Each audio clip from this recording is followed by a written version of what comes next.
2021 সালের বিধানসভা ভোটে ডায়মন্ড হারবার থেকেই লড়েছিলেন।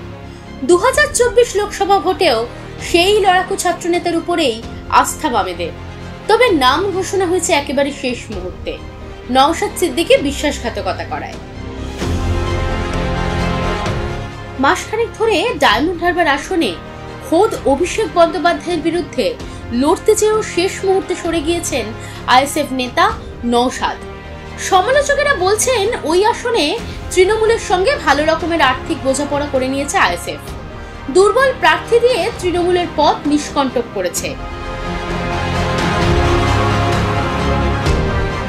সিপিআইএম ভেবেছিল নওশাদ যখন লড়বেনই, সংখ্যালঘু ভোটাধিক্য থাকা আসনে তারা আর প্রার্থী দেবেন না, কিন্তু আইএসএফ কথা রাখেনি।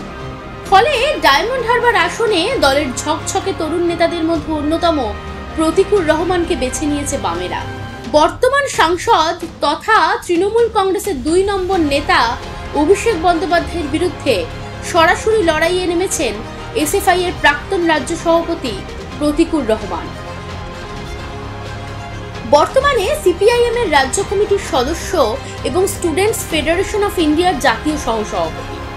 ডায়মন্ড হারবারের ফকিরচাঁদ কলেজে পড়াশোনা প্রতিকুরের।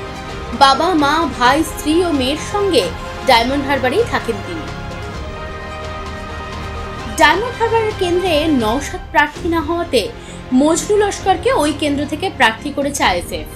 প্রতিকুর বলছেন কোনো নির্দিষ্ট ব্যক্তির বিরুদ্ধে নয়, তার লড়াই তৃণমূল ও বিজেপির নীতির বিরুদ্ধে। 2011 সাল থেকে এসএফআই করছেন তিনি। অভিযোগ, বহুবার তৃণমূলের গুন্ডাদের হাতে নিগৃহীত হয়েছেন, তবে হিংসা দমাতে পারেনি তাকে। এবার লড়াই আরো কঠিন, লড়াই সরাসরি অভিষেকের বিরুদ্ধে। অভিষেকের ঘাঁটি ডায়মন্ড হারবারের প্রতিকুরের এই লড়াই কি অসম নয়?